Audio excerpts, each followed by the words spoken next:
I don't know, I'm kind of an eclectic person, I guess you could say, but I have an affinity for Hanuman, the monkey god, and so I knew that I wanted to intern in India so that I could visit, even if for one day, you know. It'd be nice to visit the Baba Neem Karoli temple. He's considered an incarnation of Hanuman, but a very recent form. But yeah, so I'm going here. I'm interested in sustainability and regenerative agriculture. And Dr. Tamaya he introduced me to Agnihotra. I have the materials here. It's a copper pyramid, and I went there to do research, to India to do an internship of research on Agnihotra. Basically to figure out the different parts that go into the scientific method with data collection and data analysis and setting up variables and controls and writing up protocols. So it was fun to be a part of that and to also get the chance to work with other students at a different college and have them help me on the projects and such. Okay, yeah. So my goal was over the course of 5 months, I was going to travel from South India to North India. That was kind of my goal, so I get to see both parts, you know, just different areas of significance, I guess, to me. But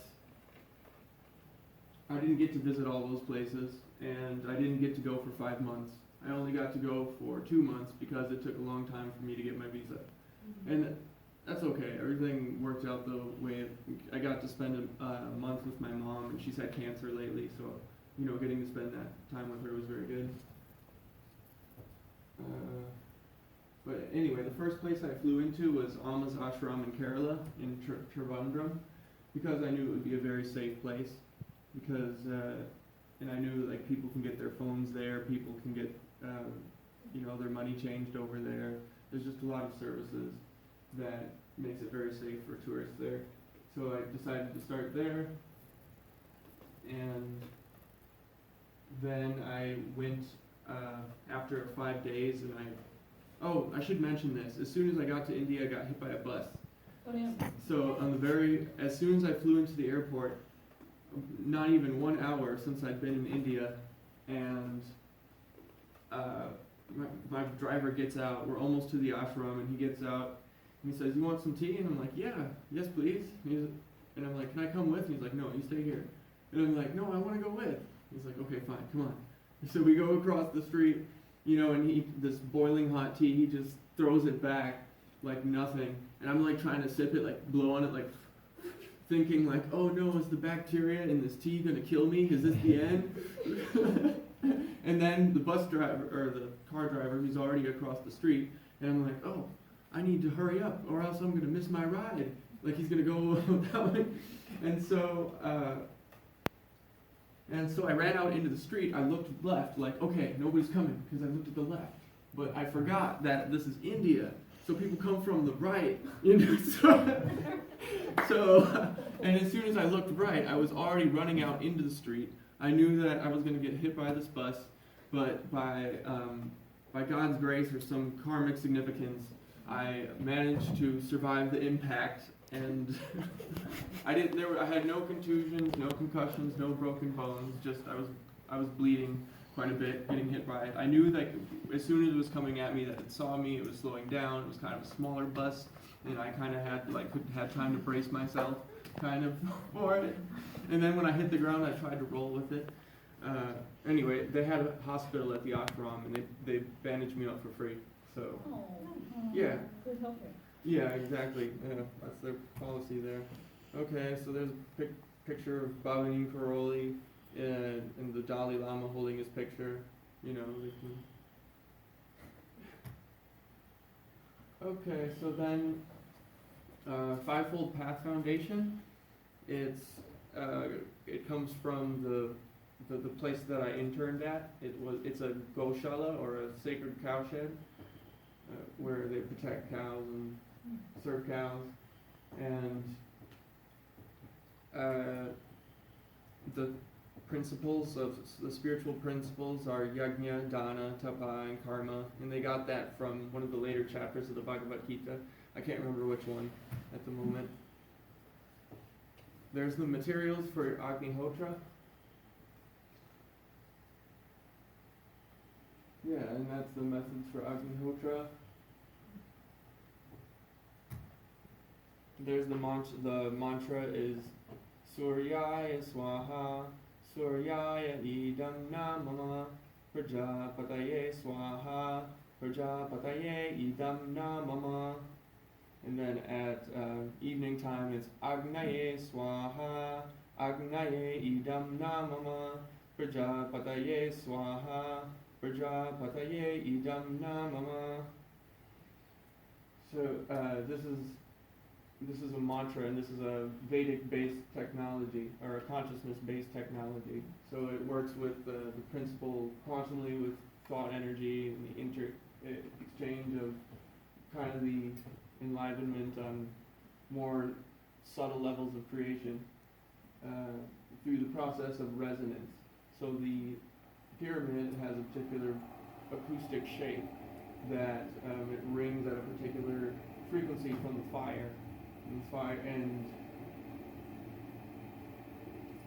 it also interacts maybe quantumly with particles inside the sun or inside the person doing the Agnihotra.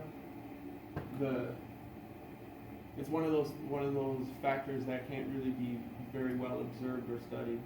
You know, where is observation? You know, stemming from, I guess.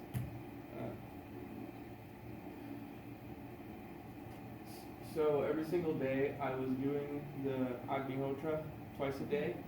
I would also be doing, you know, my TM and doing my program and doing yoga asanas.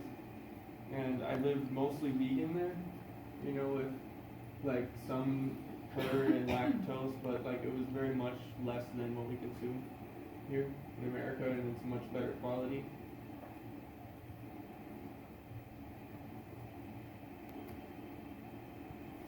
So can I go into my Facebook here? So I have a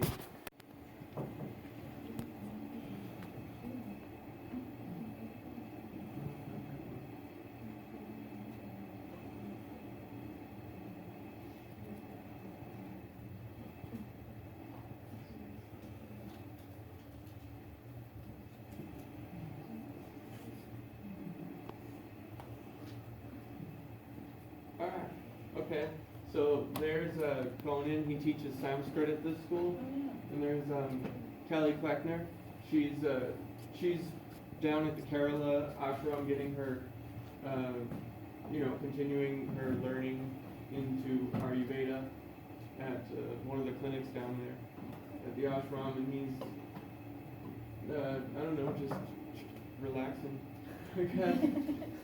But yeah, he helped me out a lot. He loaned me basically $30 for bus fare and for car fare. So he really helped me out, because as soon as I got to the ashram, I realized that I didn't have much access to my bank account except through ATMs, which made it difficult to book tickets and get places. So he had to lend me money so that I could get places. So I owe him $30. Yeah, anyway, it was really good to see some Fairfieldians, you know, getting off the plane and feeling like kind of discombobulated because I got hit by a bus.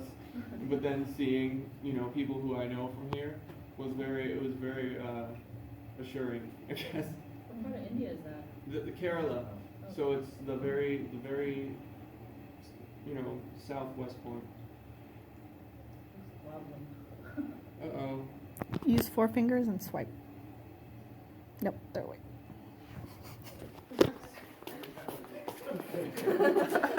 Okay. Okay. There's people sleeping out on the beach. At night, people would gather there to meditate and such. I'm not supposed to technically take a picture of that ashram, but I guess I did, Sorry.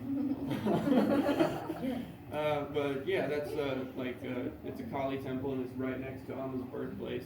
She set up her, her headquarters, I guess, next to her birthplace, so people can go visit her birthplace.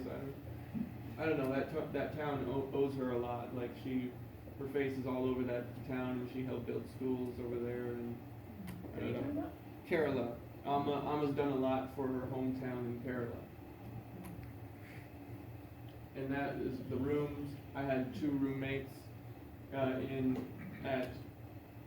the Kerala ashram. And they were very nice guys, and I don't know, it was a very beautiful time. It was Christmas when I flew out. Oh, cool. So there's, interestingly enough, in Kerala, it's a very Christian state of India and also communist.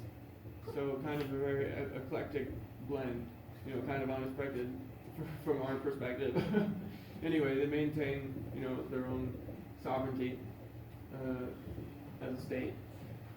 And so it's a very interesting blend of culture, like Jesus RT lamps, kind of. That's Malayam. Yeah, I think that's the name of the language she speaks, Malayalam. Yeah, and I told them my name was Hanuman. So, and they said, hey, you don't, I know, you're only here for 5 days, but you could still do seva for us, Hanuman. And I'm like, oh, no, thank you. So I was mainly just relaxing there and recovering from jet lag. And after 5 days, I left there.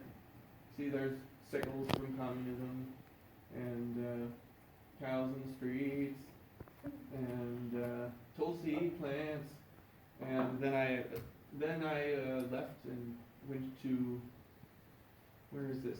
Kollam? No, this is Madurai. Yeah, here's my friend who I met in Madurai. I have a friend in Bangalore who I met on Facebook, named Ramamurthy Karthik, and he just happens to come from Tamil Nadu, and so he knows people all over India because he travels a lot, and he speaks 5 or 6 different languages. And he knew this guy from when they were just small children, and he got in contact with him and said, hey, can you show this guy around? And he said, sure, okay, and he did,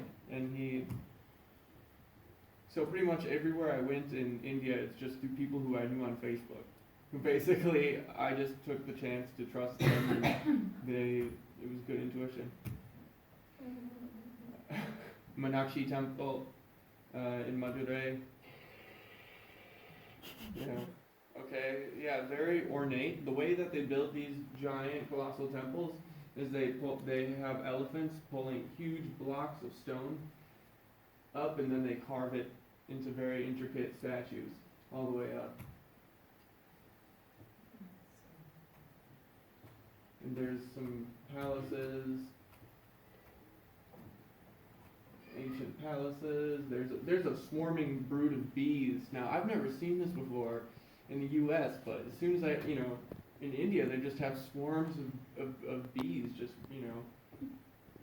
getting on the move. You know what I mean? They're swarming. They're swarming out here. Okay. So they leave them alone, huh? Yeah, I guess, they just have their own. Yeah, India, like the animal, the plants, everybody's coexisting. So this was in Rameshwar. He got another friend for me named Pratik to help me. I didn't know anybody in Rameshwar, but I know I needed to go there, and that I wanted to go there for its significance to me. But I didn't know anybody who lived there, and so my friend Kartik just put me in contact with him and said, all right, yeah, go with him. Don't trust any of the other guys.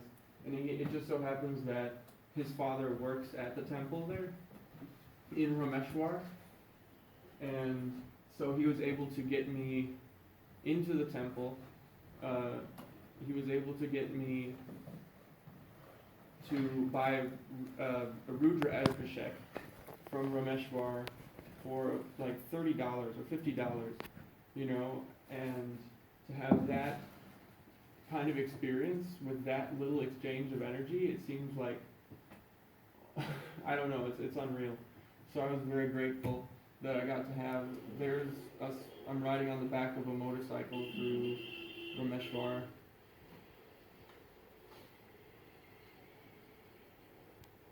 Sounds like they honk a lot in India. Thanks for sticking around here with me. Oh. Look at all these cows. Yeah, the cows are much smaller. You know, they're not bred over there to just be big and make tons of milk. You know. Video.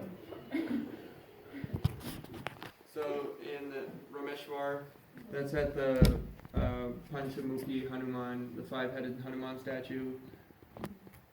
There's me with a dhoti. Okay, I'll go faster. They were reciting the Ramayana at the hotel there all day for multiple days on end. A whole group of pundits at the hotel. Annapurna temple, Hanuman at the airport, riding on a bus. Then I get there, and I get dysentery. As soon as I get there to my internship, I get dysentery, and luckily they have the medicine right there. So from day one, they gave me the medicine, and I was fine the next day. Yeah, so I drank some of the water, or Meshwar. So, you know, at the end of the bathing of all the rivers, they give you a pot full of Ganga Jal, or, you know, Ganges water, and they have you drink it, and I'm like, well, I drank from the water, now I might as well eat the food on the street corner, and might as well, you know, drink some tap water from somebody's house. It's gonna happen anyway. And sure enough, it did happen, but I got to safety in time, and that's what matters. By the grace of Guru. So this internship, it was built in Maheshwar on the Narmada River. The Narmada River is a very very holy river that the Shiva Lingams are rolled in, or the Bana Lingams. So it's basically a crystal river. It's a very pure river with a, you know, a crystal rock bed. So the whole thing is just full of minerals, and they get rolled into these perfect quartz crystals called Shiva Lingams or Bana Lingams. And they come from this river. So every day I got to drink from this river, bathe in this river if I wanted to. Well, pretty much I was bathing, you know, when I would take a bucket shower. Anyway, it was coming from there. I basically became the river. My blood was entirely the river over a course of multiple weeks. So I owe a lot to this river because. And I did Agnihotra at the river a lot. I like to meditate at the river.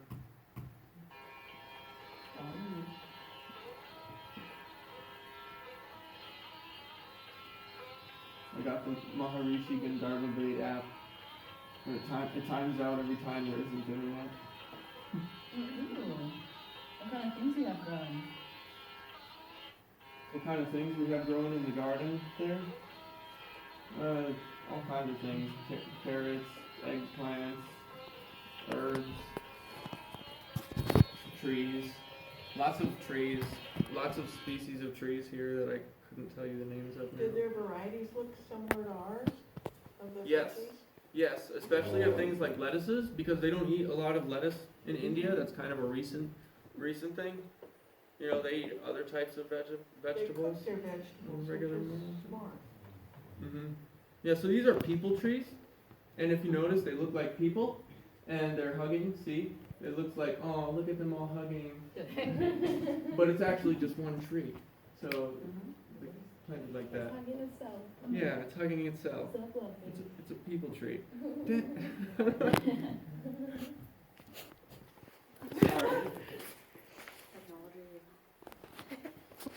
Technology. So there's the cows at the Goshala. See, they're I can't remember what type of cow. Gyr cows. They're gyr cows, and they're very cute. They're very nice. A lot of classes come from around the area to see the farm, and I can hope you can. Yeah. Also, Dylan, it's 4:30. Okay, I'll wrap it up. Okay, so there's us doing experiments with adding E. coli samples to jars of water that were exposed to Agnihotra, and over a course of 7 days, The students helped me with dropping the E. coli into the jars, measuring out the amount of water for the jars.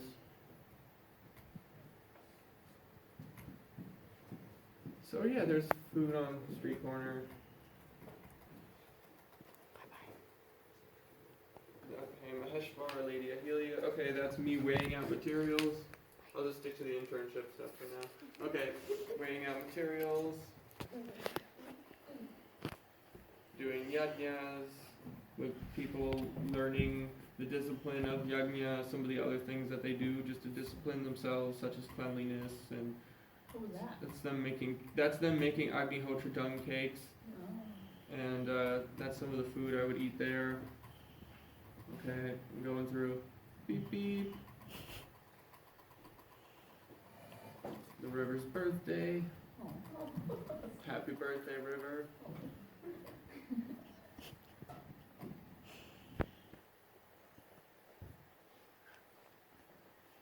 Okay, please, I'm almost done.